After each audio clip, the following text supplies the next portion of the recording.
I never thought I'd bury my own father alive in the crawlspace under the family home, the one he'd built with his bare hands back when we still pretended to be the perfect American dream. But there I was, shovel in hand, sweat mixing with tears as the earth swallowed him inch by inch, his muffled curses fading into the Georgia clay like the lies he'd fed me my whole life. It wasn't murder, it was justice.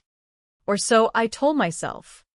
Because the man who'd raised me had sold me out for her, my golden sister, Lila. The one who'd always been his favorite. The one whose kids he swore deserved my blood, sweat, and tears more than I ever did. The hook sank deepest that rainy Tuesday in Atlanta, when Dad burst through my front door unannounced, his face twisted like a bad check about to bounce. "Quinn, sign it over," he barked, slamming a stack of papers on my kitchen island, the kind with fine print that lawyers love to hide knives in. "Lila's in trouble. Her husband skipped town, left her with nothing but those 3 little angels. Your aunt's old place? It's the only asset you've got that's worth a damn. Do it for family." I laughed then, a sharp, bitter sound that echoed off the walls of the bungalow I'd clawed my way into owning after years of scraping by as a paralegal in a firm that chewed up dreamers like me. For family? The same family that let me rot in juvie at 16 for a crime that wasn't mine, while Lila sipped sweet tea at debutante balls. That laugh turned into the first crack in the dam I'd built around my heart, the one holding back 20 years of resentment. I'd always been the fixer, the scapegoat, the one who took the fall so the golden child could shine. But this, handing over the one piece of solid ground I had left, the house Aunt May left me in her will, the fixer-upper I'd poured every overtime check into, turning it from a sagging wreck into a sanctuary with creaky hardwood floors and a porch swing that caught the sunset just right, for Lila's kids, whom I'd never even met because she couldn't be bothered to return a call. Hell no. That was the moment I decided. No more playing the good daughter. It was time to dig up the skeletons, starting with the one I'd buried for them all those years ago. The papers stared up at me like accusations, stamped with Dad's notary seal from his days as a small-time real estate hustler before the recession turned him bitter and broke. I could still smell the ink, fresh and accusatory, mingling with the coffee I'd been nursing since dawn. Outside, the Atlanta drizzle painted the world in grays, the kind that seeps into your bones and makes you question if the sun ever really existed down here in the South. I pushed the stack back across the quartz countertop, my voice steady even as my pulse thundered. "Dad, this isn't a loan. It's theft. Aunt May left it to me. Not to bail out your princess and her parade of brats." His eyes narrowed, those steel blue ones that used to sparkle when he told stories of closing deals in high-rises, back when Mom was alive and we were the Cleavers with a Confederate twist. Now they were just cold, calculating, like a realtor eyeing a foreclosed flip. "Quinn, don't make this ugly. Lila's my blood, your blood. Those kids are family. You've got no husband, no rugrats of your own. What's a spinster like you gonna do with a big old house? Sell it? You just blow the cash on another dead-end job or one of those therapy cults you chase." The word spinster landed like a slap. But I'd heard worse. At 34, I'd learned to armor up against the casual misogyny that dripped from Southern tongues like Spanish moss. I leaned in, close enough to see the liver spots creeping across his knuckles. "And what about me? Dad? What about the time I took the rap for Lila's little joyride? 16 years old. Joyriding in that stolen Cadillac, her idea, her keys in the ignition, but who ended up in Fulton County lockup for 6 months. Me.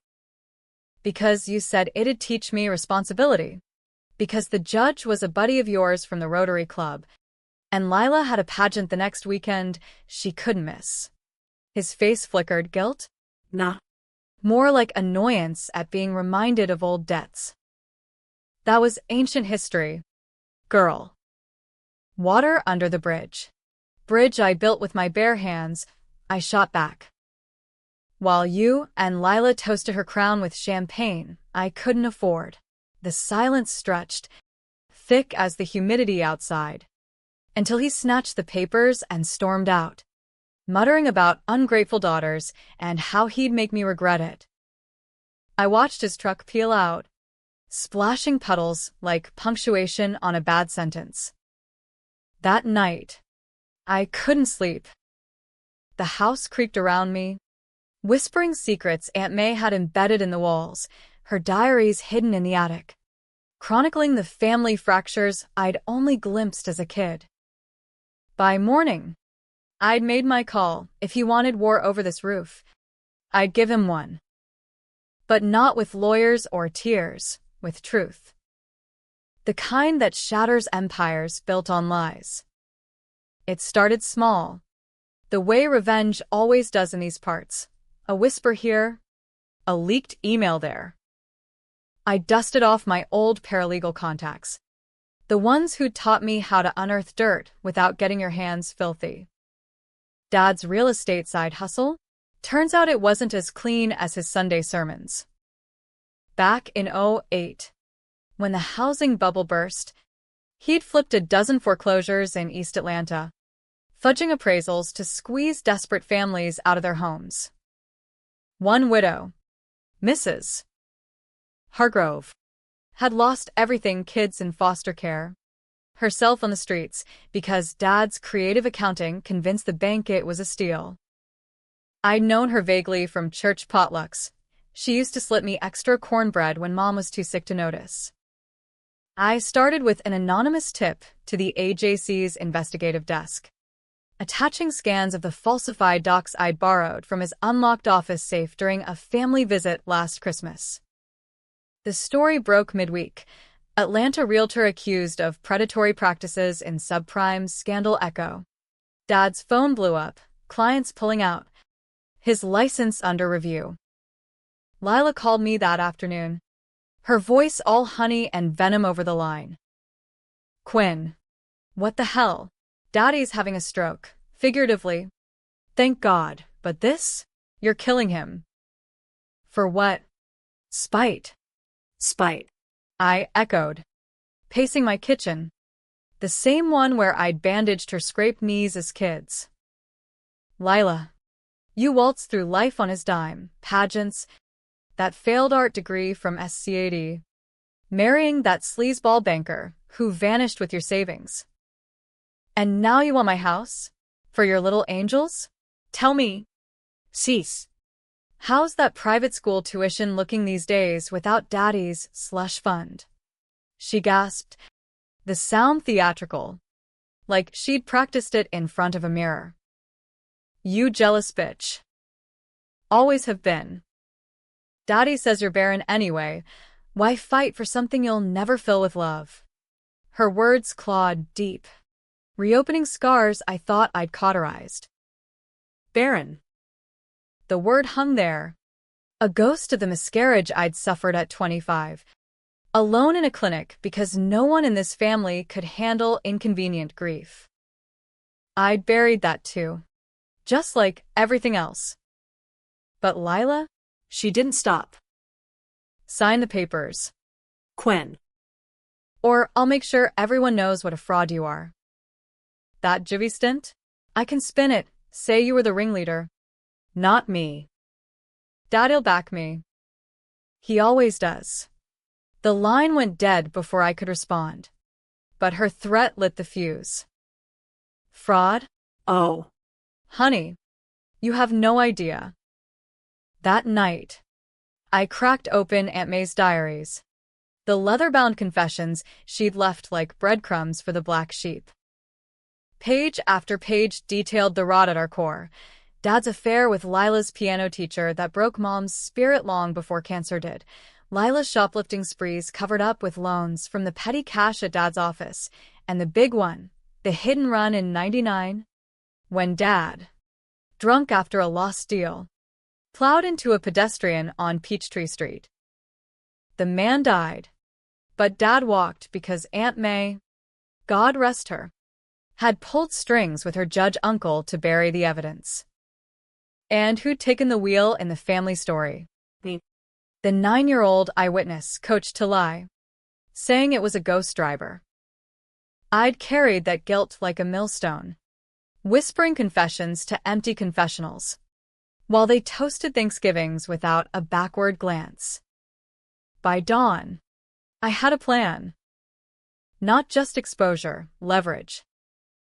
I drove to Lila's McMansion in Buckhead, the one teetering on foreclosure notices, and waited in the azaleas until she loaded the kids into her Escalade for school drop-off.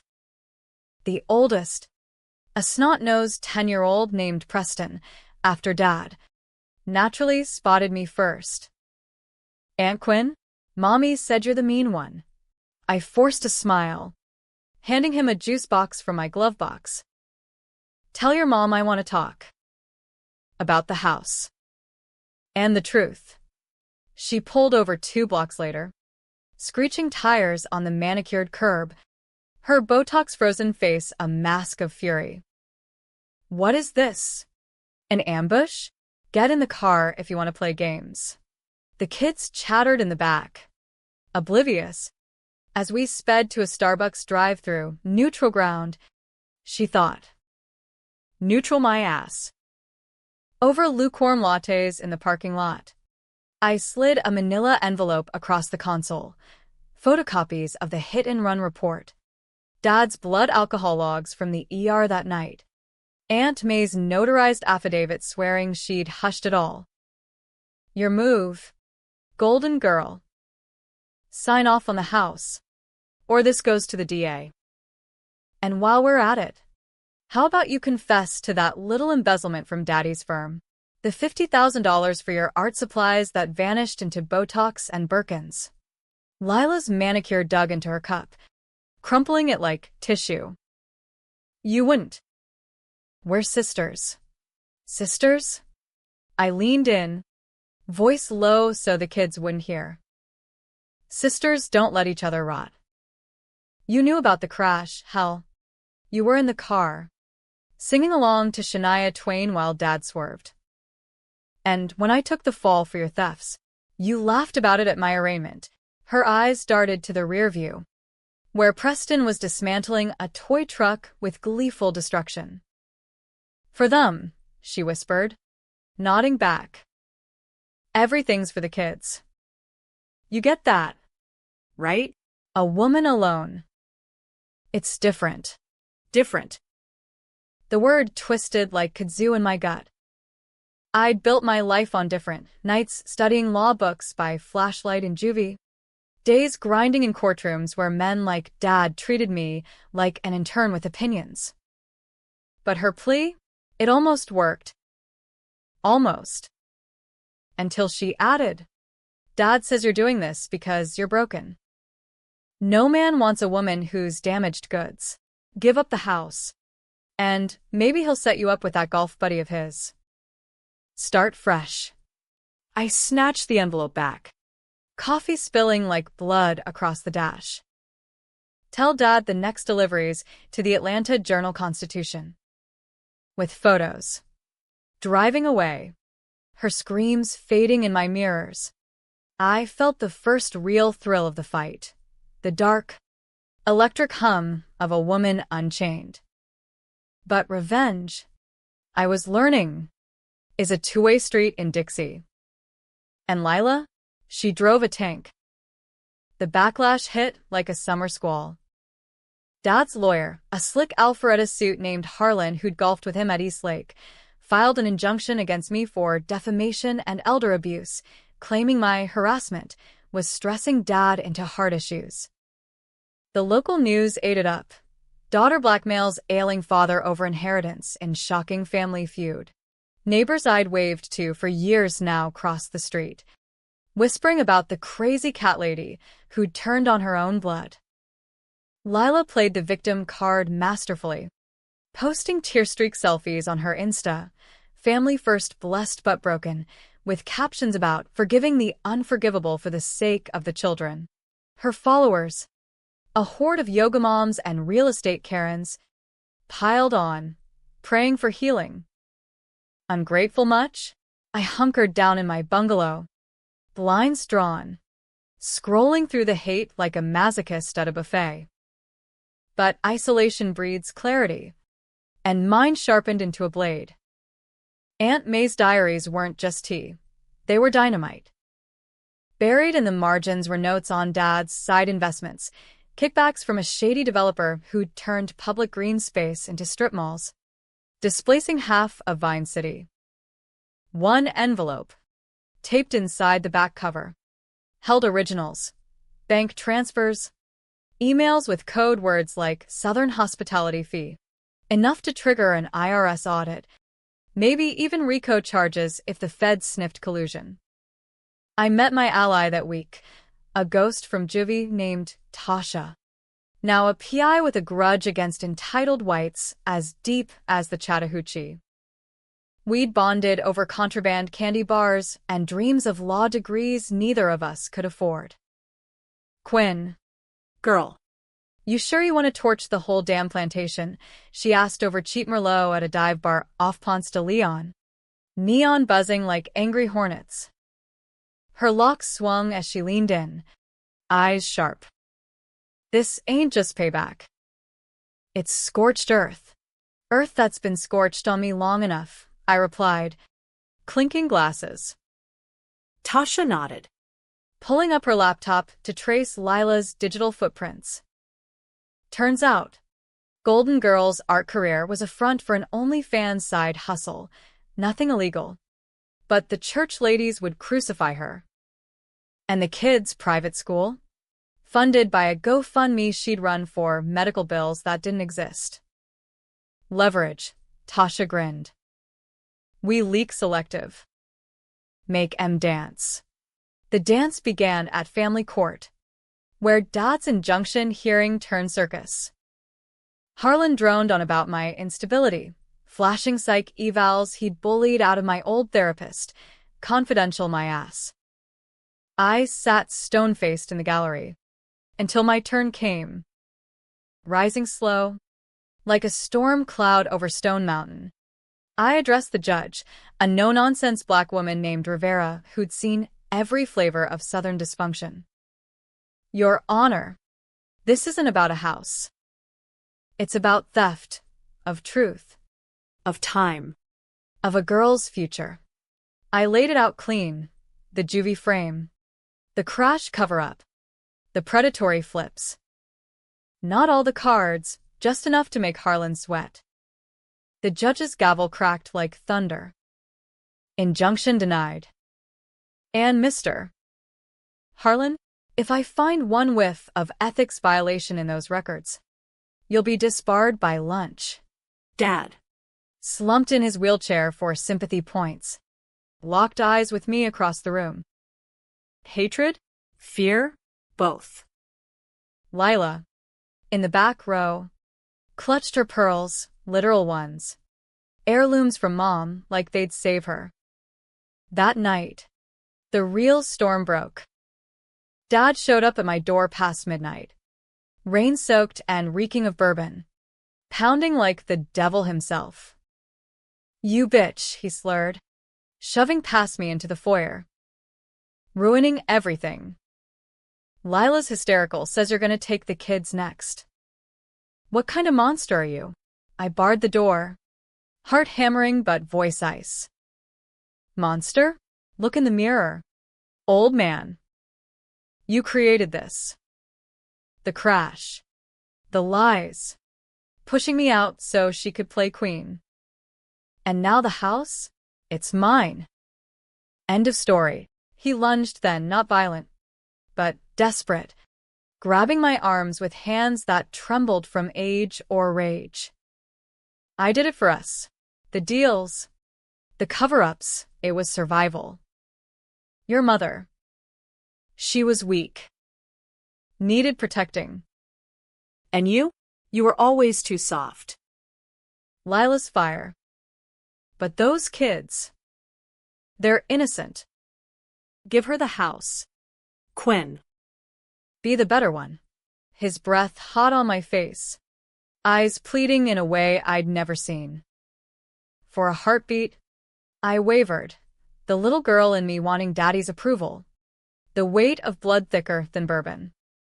But then I saw it, the flicker, the calculation. He wasn't begging, he was angling, waiting for me to fold so he could flip the script later. No, I whispered, shoving him back. You don't get redemption on the cheap. He staggered, cursing, and left with a slammed door that rattled the windows. Alone again, I sank to the floor, sobs racking me like fever chills. Was I the monster? The line blurred. And in that blur, the plan crystallized. Not just exposure, but erasure. I'd make them pay in ways courts couldn't touch. Tasha's digs unearthed gold the next day. Dad's retirement fund was a slush account in the Caymans, funneled through Lila's charity for arts and underprivileged schools, code for laundering developer bribes. We hacked the flow, ethically gray. But fuck it. Redirecting a chunk to Mrs. Hargrove's GoFundMe for her grandkids' college. Of course. Then the coup. I forged invites to a family reconciliation dinner at the old homestead in Decatur, the one Dad still owned. Creaking with memories. Lila arrived first, kids in tow, all wide-eyed and designer-dressed. Truce, she asked, hugging stiffly, her perfume cloying as magnolia. Truce, I lied. Pouring sweet tea, laced with just enough truth serum, metaphorical. A dossier on the table. Dad rolled in late, feigning frailty, but his eyes lit when he saw the spread. Fried chicken, collards, the works. We ate in brittle silence until I dropped the bomb. To family, I toasted, sliding the Cayman printouts across. And to the feds who'll love this come morning. Lila choked on her cornbread. Dad's fork clattered. What is this? He growled. Justice, I said. For Mom. For Mrs. Hargrove. For the kid I used to be. Chaos erupted, Lila shrieking about child services, Dad lunging for the papers. Kids crying in confusion. In the melee, Lila's phone buzzed, a text from her ex, the banker, demanding alimony or he'd spill her secrets. Turns out, the marriage was a green card scam. Kids not even his. The golden facade cracked wide. But here's where it twists. Where the devil dances, Dad. Cornered. Flipped like a bad poker hand. You think you're clean? Quinn? That miscarriage? I paid for the clinic. And the father? Your precious law partner. The one who ghosted you? I warned him off, said you'd ruin him like you are me. Lies? Truth?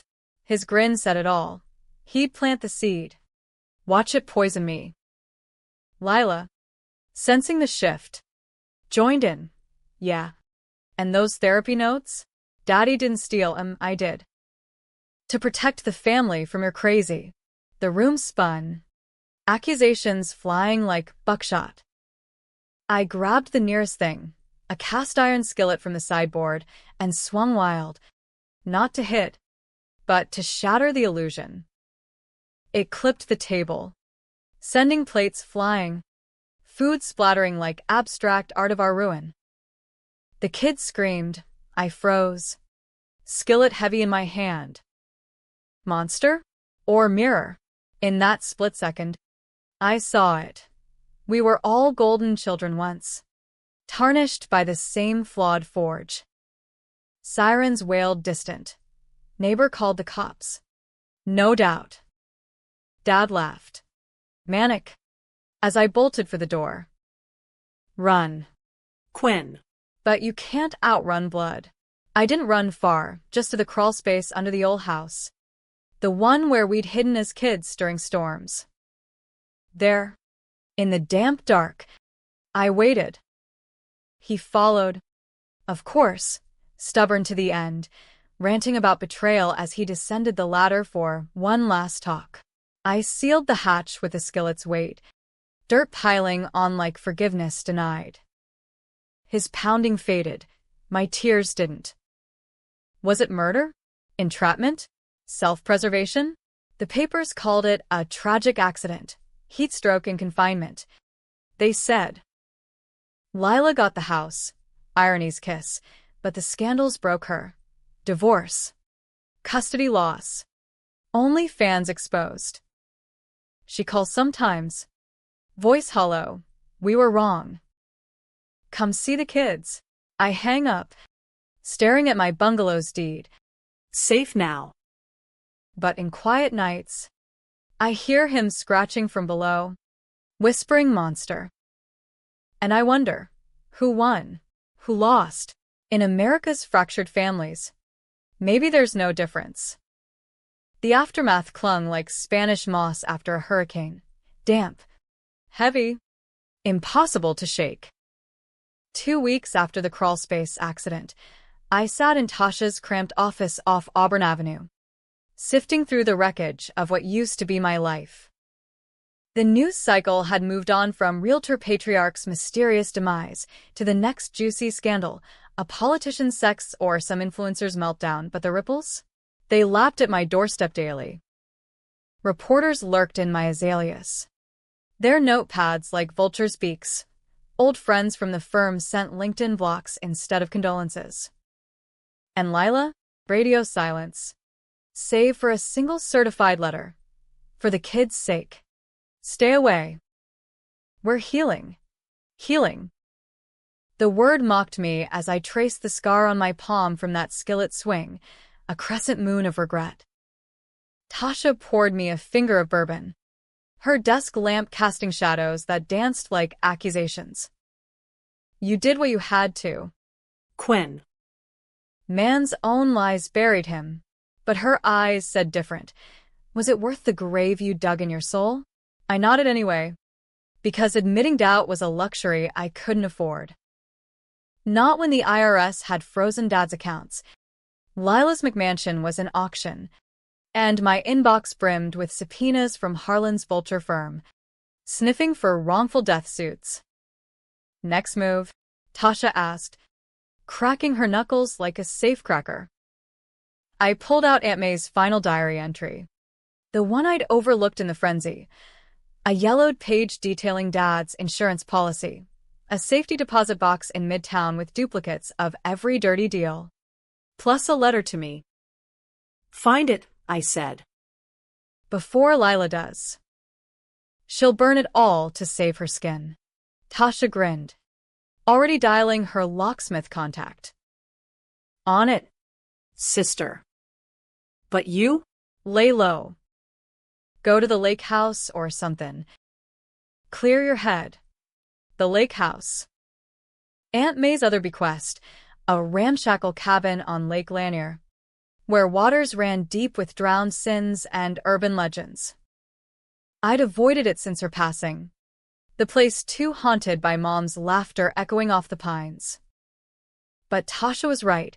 Atlanta felt like a noose tightening.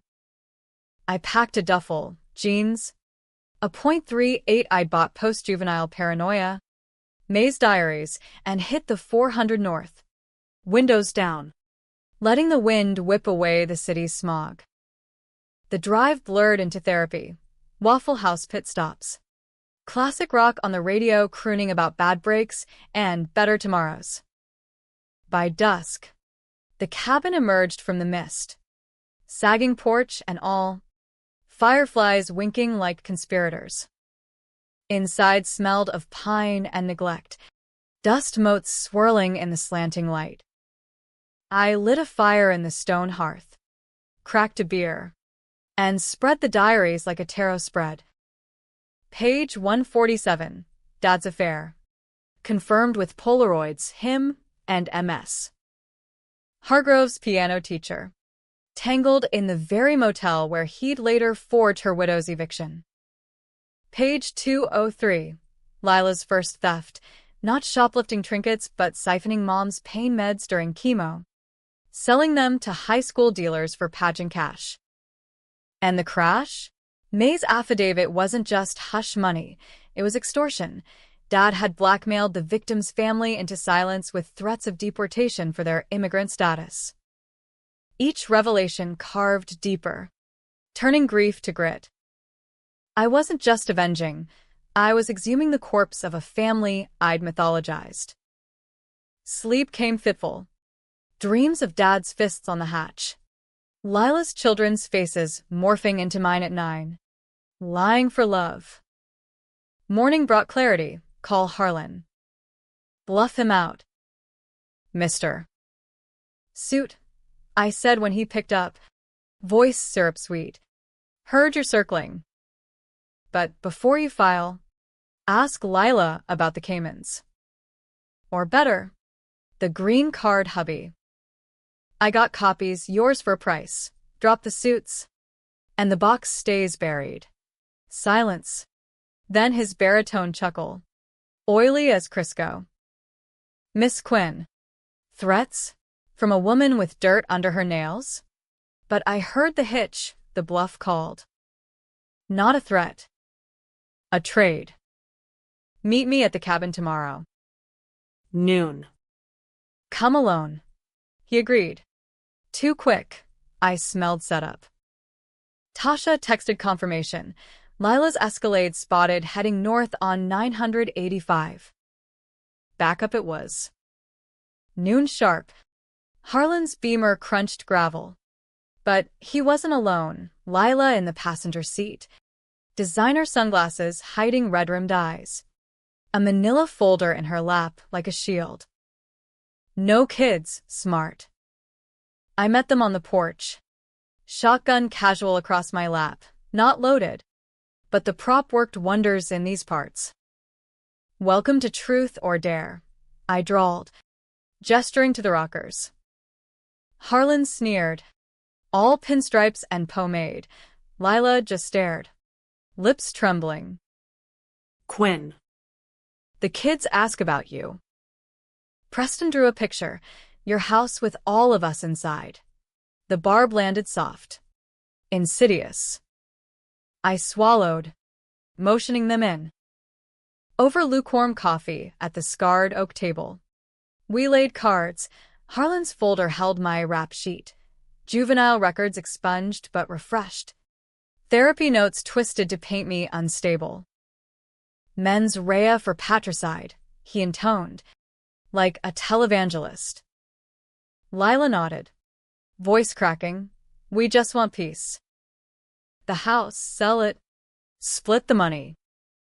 For therapy, for the boys. Please. Peace. The word hung, tempting as forbidden fruit. I could fold, take the cash, fade into spinster anonymity. Let the skeletons molder. But then Harlan slipped. Your father's will leaves everything to Lila anyway. Contingent on you waiving claims. Sign. Or we go public with your secrets. My secrets?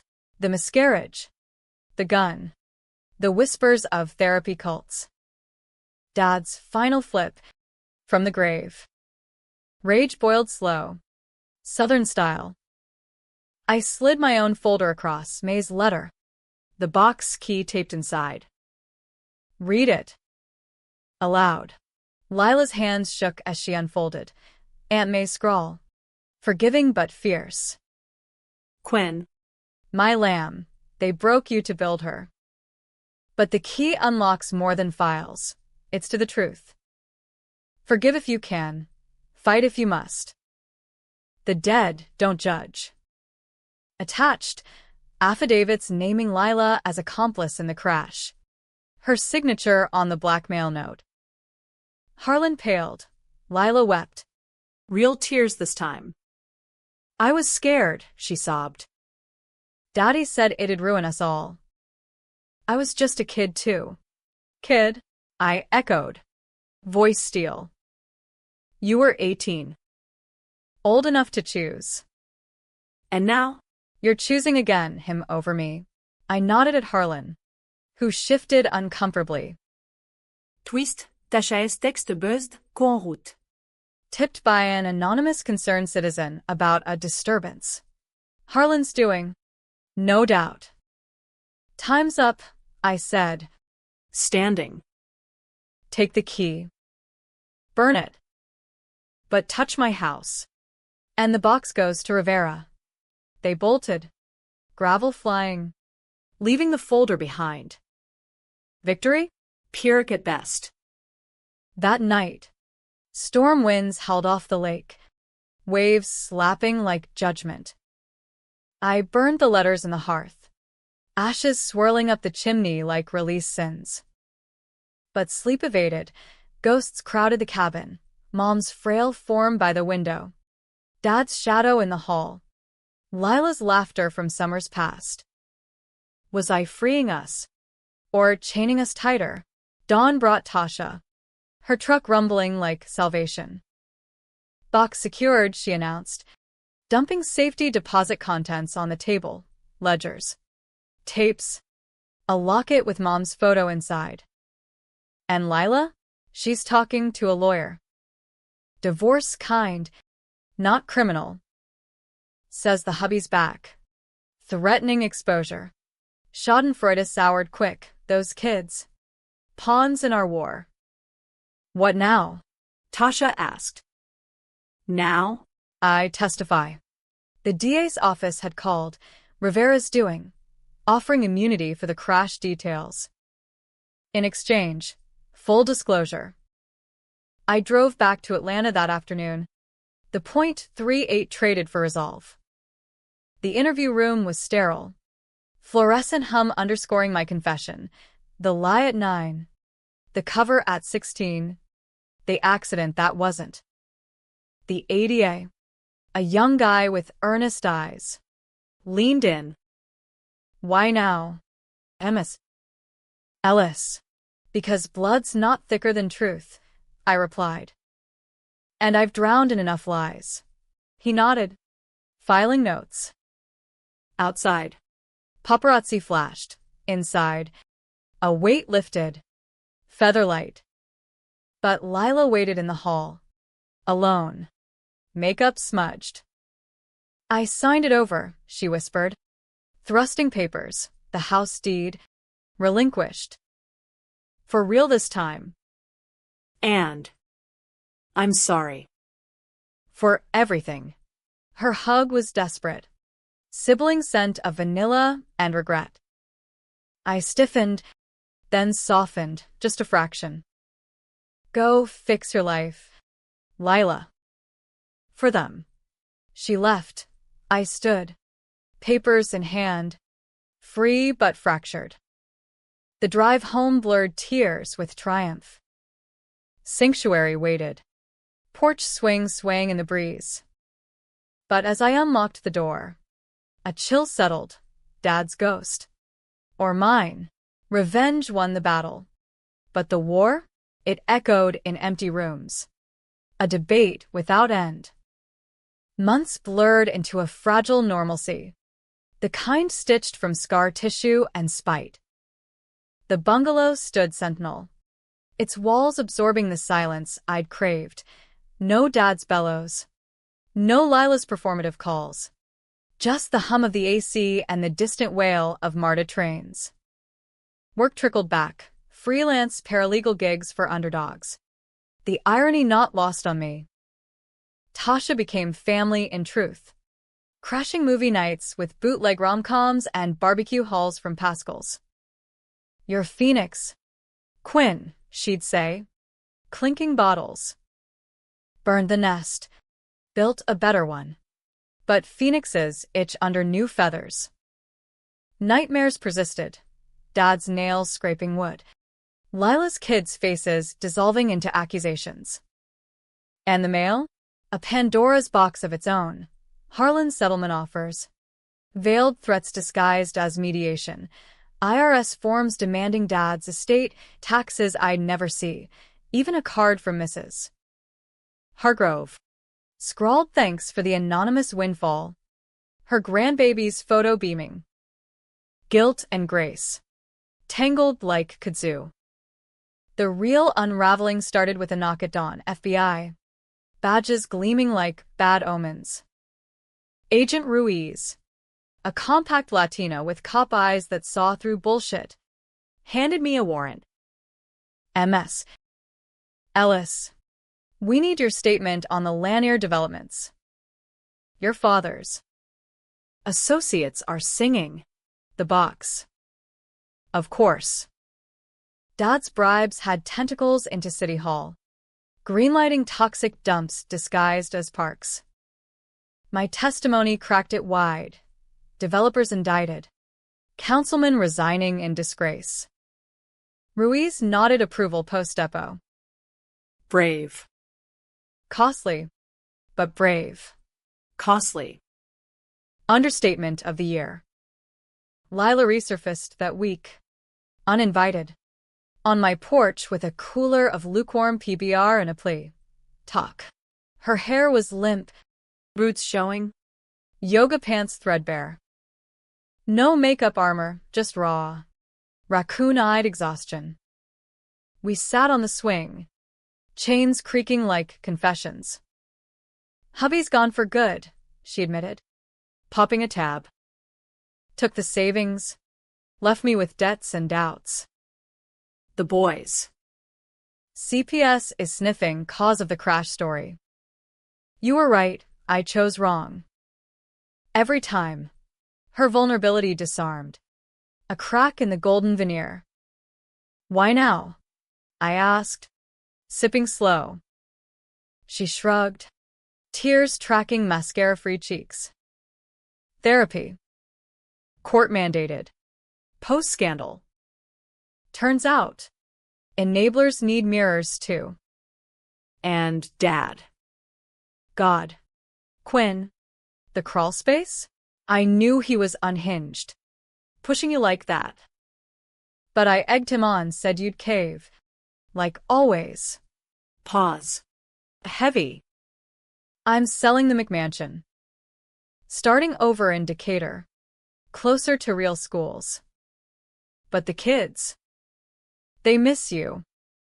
Aunt Quinn. The one from stories. Not headlines. Miss me? The words warmed. Treacherous. I'd imagine them as extensions of her, spoiled satellites in her orbit. But Preston's drawing. Taped inside the cooler. Stick figure us on the porch. Balloons for words. Sorry. Love. My throat tightened. Lila. The house is mine now. But you? We can't just rewind. I know. She stood, leaving the cooler. Just. Visit? For them? She drove off in a rusting Civic. Pride peeled away. That night, I stared at the drawing. Pencil smudges like fingerprints on my resolve. Forgive? Or fortify. The decision loomed when Ruiz called. One more thread. MS. Ellis. Your sister's ex, the banker? He's flipping on immigration fraud. Names her as co-conspirator. Lila. In a green card sham? It fit her whirlwind romance too pat. Wedding too rushed. I could bury it. Let her rebuild. Or pull the thread. Unravel her fresh start. Tasha Wade in Overtakeout. Girl, that's your power. But power's a drug. Dose it wrong. Poisons you. Poison. The word echoed as I drove to Decatur the next day. Unannounced. Lila's rental, a tidy duplex with tricycles on the lawn, hummed domestic chaos, cartoons blaring. A boy hollering for juice. She answered in an apron. Flour-dusted. Eyes widening. Quinn, the kids are here for this. I handed Ruiz's prelim report. her face straining. He's lying, she whispered, pulling me inside. The living room was a war zone of Legos and laundry, but warm, lived in, unlike her old sterile palace. The boys peeked from the kitchen. Preston, gap-toothed and wary, twins. Identical whirlwinds with Mom's curls. Aunt Quinn. Preston ventured. You bring cookies? Laughter bubbled. Unbidden. Next time. Promise. Lila herded them to nap time, returning shell-shocked. Fraud? It was. Complicated. He needed papers, I needed out of Dad's shadow. Stupid, but not malicious. Her eyes pleaded. Don't let them take the boys. They're all I have left. The room tilted. Factions forming in my chest. Avenger versus. Aunt. I could call Ruiz. Seal her fate. Pay back for every shove. Every stolen spotlight. Or. Make it right, I said finally. Full confession. To them, nodding at the boys' door. And the feds. I'll vouch, say you were coerced. But no more lies. Ever. She nodded, collapsing into hugs, sister. Bone deep. Deal. We spent the afternoon building forts from couch cushions. Boys giggling as I spun tales of Aunt May's magic cabin. For hours. The world shrank to laughter lines and spilled juice. A glimpse of what might have been. Driving home. Buzzed on normalcy. I felt the scales tip. Revenge sated. But redemption? A risk worth running. Yet twists lurk in taillights. Harlan called that evening. Voice smug. Leverage. Miss Ellis. Your sister's clean. But you? That .38 registration lapsed. And the crawl space? Forensics missed prints. But I didn't. Blackmail. Round 2. Meet at the old homestead. Midnight. Or he leaks to Ruiz. Paints me as the architect. Not accident. Midnight found me there. Flashlight bumkating fog. Heart pounding like a bass line at Freaknik. The house loomed, windows black as judgment. Harlan waited in the foyer, scotch in hand, a USB drive dangling like bait. Simple, he purred. Drop the fraud vouch. Let her swing. In return, your sins stay buried. Sins. Plural. He knew, the miscarriage payout. Traced to Dad's slush, the juvie confession I'd forged to close the joyride case. Protecting us both. You're no better, I spat. Feeding on family rot, he laughed. Stepping close. Family?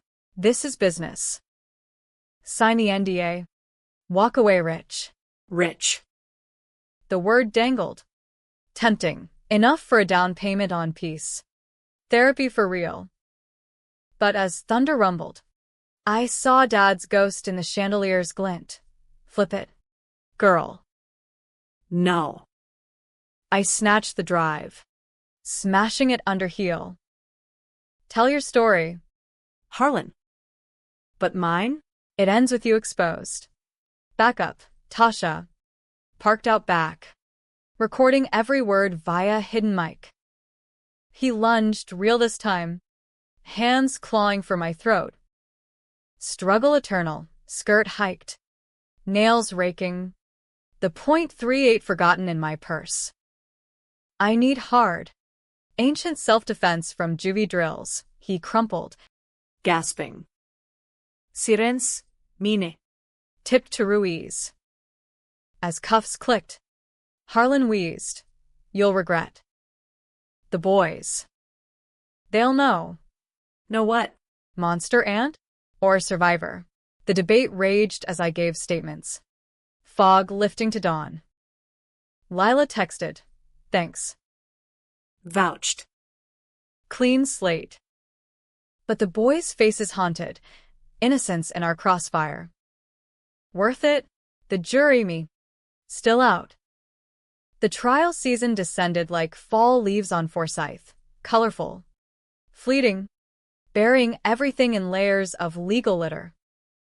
Harlan's indictment for extortion and ethics breaches made headlines.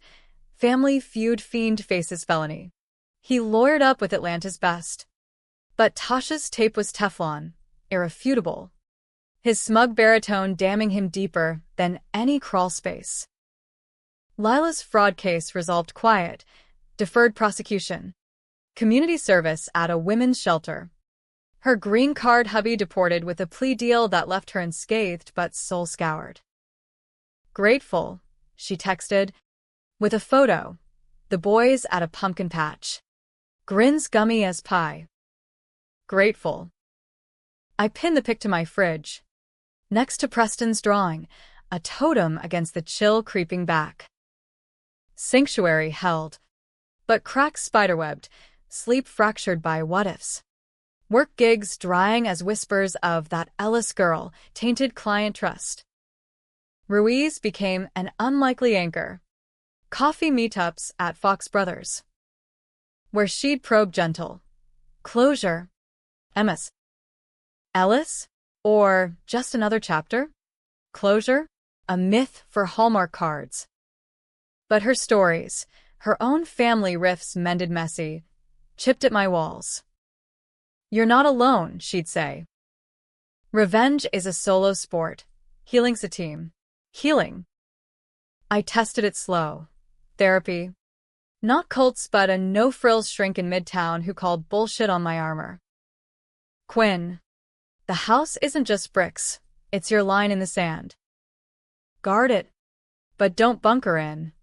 Sessions unearthed shrapnel. The miscarriage's ghost. Named in whispers. Juvi's isolation. Etched like tattoos.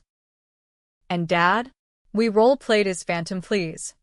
Me shouting back until sobs subsided. Progress. In. Lila's thaw accelerated it. Weekend visitations started tentative. Pancakes at my place. Boys' energy a tornado of questions. Aunt Quinn. Why'd Grandpa hide? I dodged with stories of Maze Lake adventures. But honesty seeped. Grown-ups make mistakes. Big ones. But we fix them. Preston. Wise beyond teeth. Hugged fierce. You're not mean. You're brave. Brave. The word reframed the mirror. No monster. Just mosaic. Yet controversy coursed beneath. A riptide pulling factions. Online. Ellis Exposed trended. Trolls dubbing me patricide princess. Feminists hailing Southern Sister Slayer. Church ladies picketed my block once. Crosses and casseroles. Preaching forgiveness. I left sweet tea on the porch. Even Tasha split hairs. You freed us. But at what cost to them cherubs? The debate infiltrated dreams, divided juries in my skull. No verdict. The climax crested at Thanksgiving. A loaded gun of a holiday. Lila proposed neutral ground, the old homestead. Reclaimed by a flipper into Airbnb chic, but echoes intact. Closure dinner, she emailed. Just us. No ghosts. I agreed. Duffel packed with wariness and wine. The drive dredged memories. Dad's truck in the drive. Mom's turkey brine. Lila's teen sulks. Arriving. Lights glowed warm. Smells of cornbread and cranberry wafted betrayal sweet. Inside. The table groaned abundance. Lila's doing. Her apology in apron strings. The boys bounded. Setting places with crayon labels. Aunt Brave. We ate. Chatterlight. School plays. My freelance wins. Her shelter shifts teaching boundaries she'd ignored.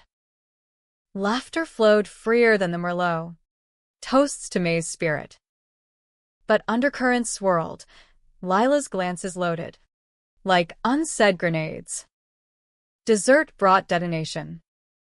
She slid a folder across the pie. Dad's revised will. Unearthed from probate limbo. Read it. My hands trembled. Ink fresh as wounds. Everything to me. The bungalow. The lake cabin. Even his retirement scraps post-auction. Contingency. To Quinn. My anchor.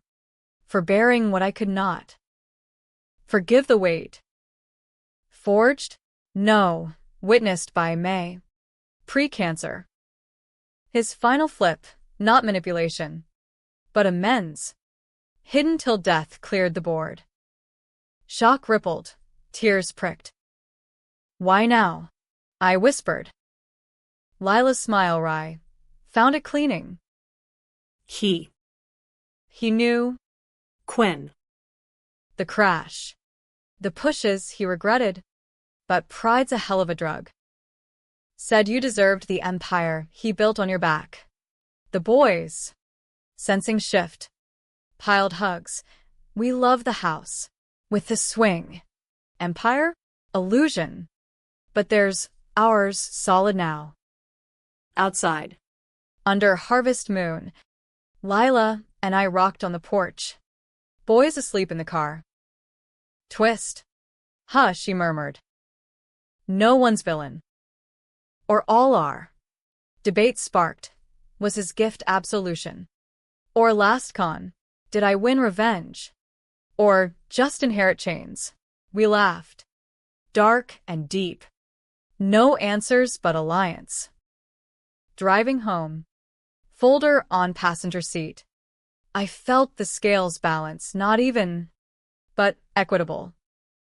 The bungalow welcomed. Swing creaking invitation. No ghosts scratched, just quiet. Earned. Happy?